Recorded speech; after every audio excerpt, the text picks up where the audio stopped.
Hello and welcome to the channel. I thought I would preface this video with a brief introduction to address the inevitable comments from viewers expressing their disagreement with an ME410 being able to shoot down a Mosquito. It would seem that people are incapable of separating what occurred in the air during World War II with what is being presented in the videos I make. So to clarify, I'm going to break down the scenario I have used and the variables in play. Firstly, the scenario being simulated here would rarely, if ever, occur during operations in World War II for either of the featured aircraft. It is exceedingly rare for combat aircraft to meet in battle in level flight and at the same altitude, heading directly towards one another. In a time of war, you would do everything in your power to meet on unequal terms.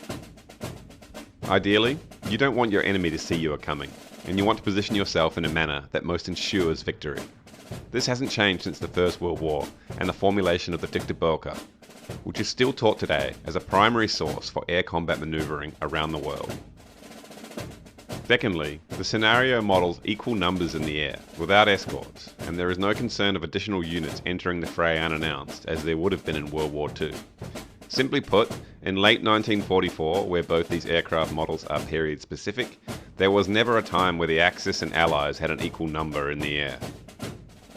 This means we are pitting the aircraft against one another on as equal terms as possible, at a specified altitude, fuel loading, armament, and absent any mission-specific goals that would dictate how the aircraft is being utilised.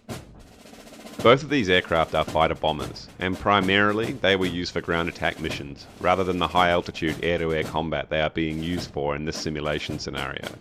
Therefore, how they are used and their capabilities is not a direct reflection on their respective war records, but rather a direct comparison under a set of very specific parameters.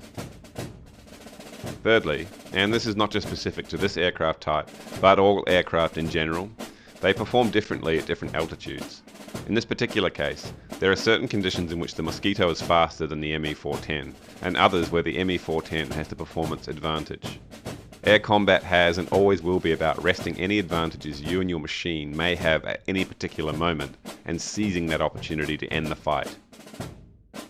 There is a common perception, thanks to various documentaries, that the Mosquito was the fastest thing in the sky and could outrun any Axis fighter at will. And although this was true for a very brief period in time, by late war this was no longer the case.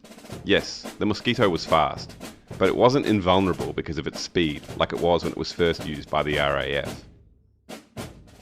I even went as far as asking ChatGPT, an artificial intelligent chatbot, which was faster between an ME410 and a Mosquito. Despite it stating that the 410 was faster, it concluded that in fact the Mosquito was faster and had better defensive armament, both of which are untrue. However, I am not in the least bit surprised by this, as AI can only draw from existing source material in regards to both aircraft. Therefore, the widely held perception that the Mosquito had no equal is reflected in its answer. There are loads of other channels out there attempting to recreate historical outcomes using simulators, but that isn't the focus of my channel and never has been. I am primarily interested in measuring an airframe's relative strengths and weaknesses against each other, and I particularly enjoy claiming victory when fighting from an underdog position. This doesn't mean I am trying to state one aircraft is historically superior to another, but rather to demonstrate how you can follow the lessons of the DeHavilland and use your airframe to great effect and defeat something technically superior.